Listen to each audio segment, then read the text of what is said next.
Sample problem number 2. So let's read muna. Estimate the height to which water at 20 degrees Celsius will rise in the capillary tube of radius 1.5 mm.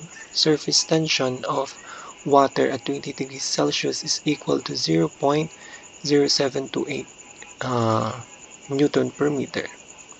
So let's write muna yung given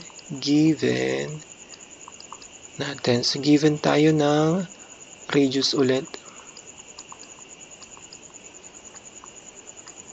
So kapag sa diameter times 2 lang, so 3 mm. Ayan.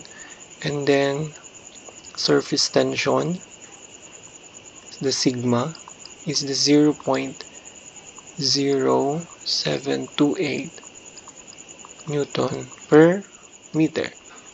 And then theta natin is 0 degrees.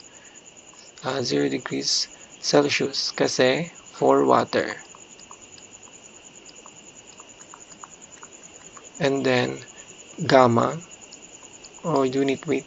So let's say water siya. So ang unit weight ng water is 9,810 Newton per cubic meter. So from the formula, salpak natin yung H is equal to 4 sigma cosine theta all over gamma D. So ito, makancel na yan. So cancel siya kasi 0 lang naman yung theta natin. So 4 times 0.0728 Newton per meter. And then gamma ng water is 98.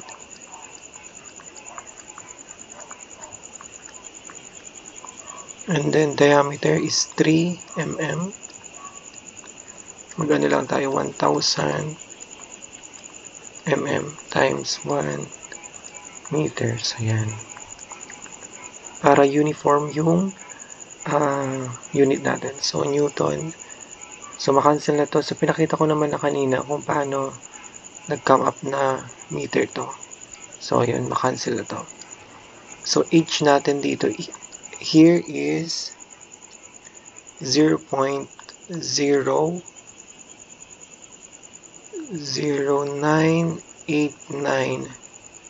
meter or 9.89 mm. Ayan. Yan yung sagot natin for sample problem number 2.